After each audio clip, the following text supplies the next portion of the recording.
How many of you know that coffee is the seed of an African fruit? Show of hands. Okay? Like some of you, I grew up thinking that coffee was a bean, a burnt, bitter, astringent bean, and that bean could only be made palatable by the addition of a whole lot of sugar and a whole lot of cream. Every morning, my father would bring coffee to our breakfast table, something from Kenya that he had discovered while he was attending an HBCU here, something that deserved curiosity, something he was excited for me to join him in a discourse around. And every morning, I would gleefully turn him down. I was not interested in coffee.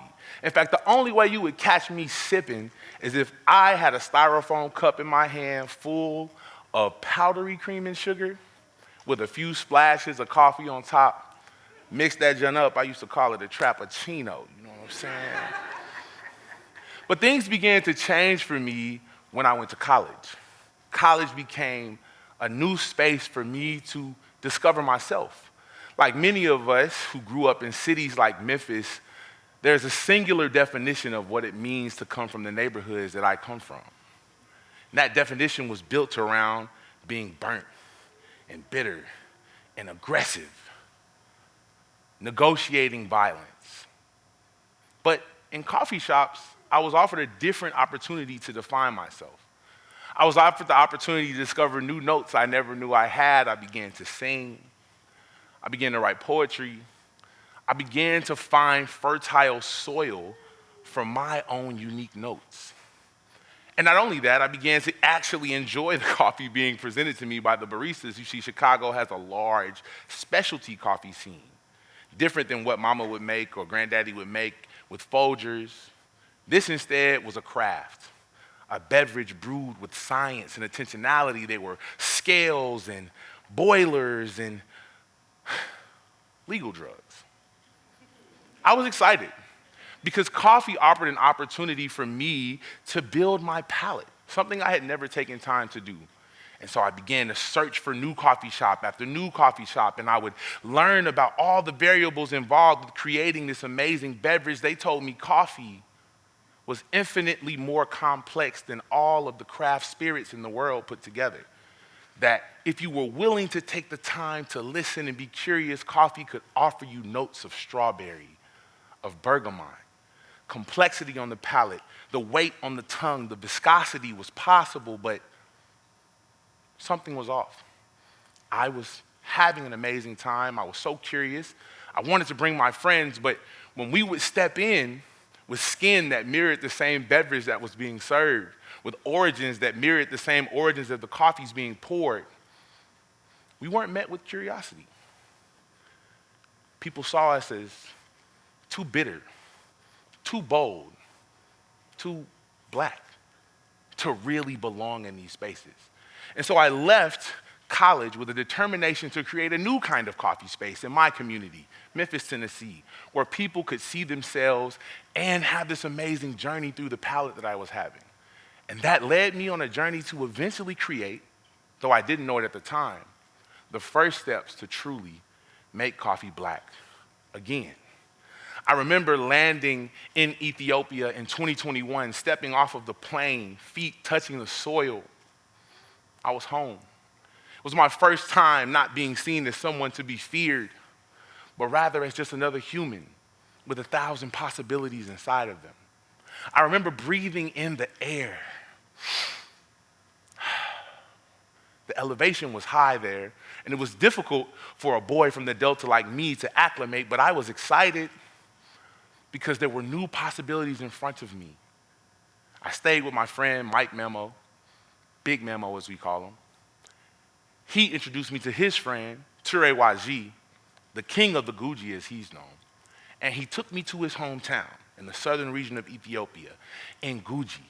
As I arrived, he told me that there was a society of coffee elders that he wanted me to learn about.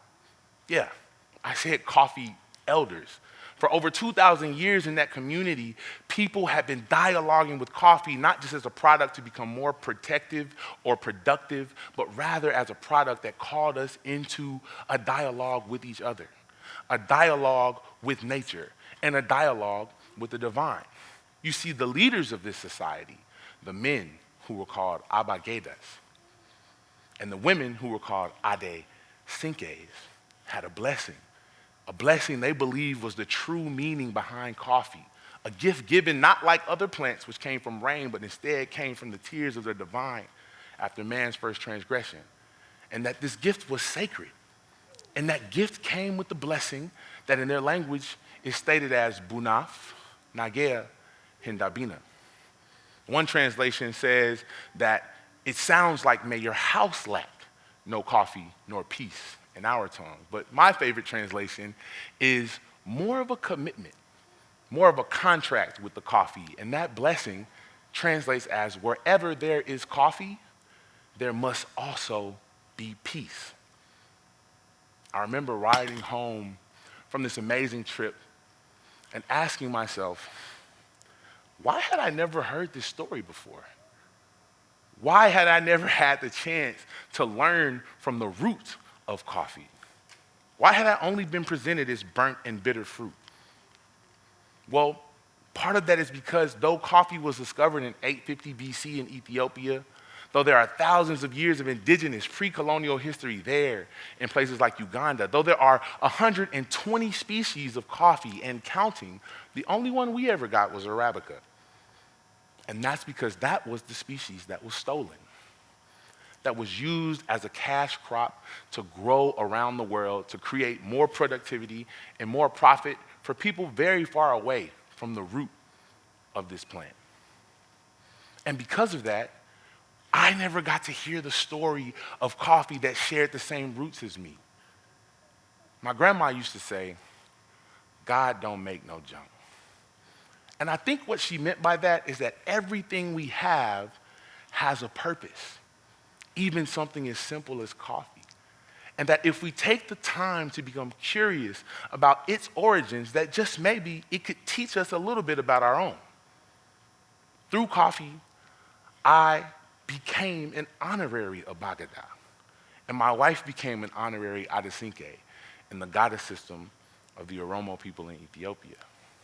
Through coffee, I was able to develop an artist catalog with songs boasting over 1 million streams, sharing this knowledge from the root that changed my life. Through coffee, I was able to build a space in my community, a for-profit space, where coffee was not just a way to become more productive, not just a way to build profit for people who didn't live in the neighborhood, but instead a degentrified product, a product where our community can learn more about itself, its history, its roots. Through coffee, I became the instigator of a global movement to make coffee black again. In fact, in this room right now are participants in the world's first ever Pan-African Black Barista Exchange program. But what does it mean to drink your coffee black? What does it mean to make coffee black again? Well, artists would tell us that blackness is not the absence of possibility. It is not the absence of color. No, instead, blackness, from the artist's perspective, is the presence of all colors all at once. Blackness instead becomes a place where we can see a thing in its undisturbed state with the most potential possible. I would challenge us to think, when we're encountering seeds in our lives, whether it be that small cup of coffee in the morning, or maybe it's a sample that in its own way is like a seed has been chopped up into the newest hip hop song that has the story of souls who've been through so much pain that has been recontextualized to a tempo in the present for which people in our communities can reimagine and spit new words of peace, of a better future. Or maybe coffee is a representative of the seeds of the humans who walk around us every day. People who seem uninteresting, who seem boring, or even unpalatable. Coffee can teach us that if something as simple as a small cup of ground seeds in boiling water has notes of strawberry and bergamot, notes that can change with every variable, then maybe the other seeds in our life, the other people we encounter on a day-to-day basis have something special to offer us as well. What if every moment we take that first sip?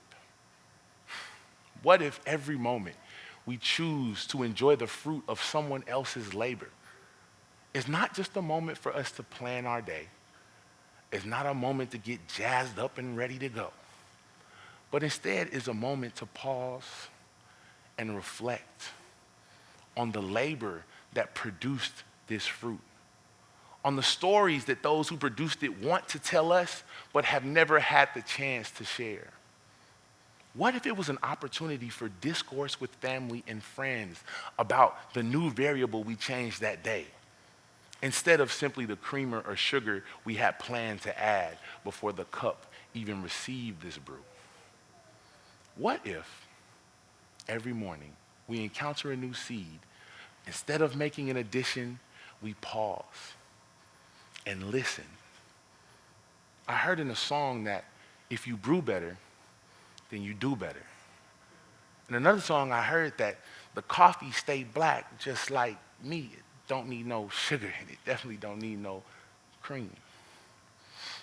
What if our morning first sip was a moment to gather and listen to the stories that the seeds in our life want to tell in us? And it was an opportunity to engage in a dialogue to begin to adjust ourselves because they were calling us to a deeper opportunity to have peace. What if, like my experience with coffee, the things we see every day that we were told to hate are actually the very things we need?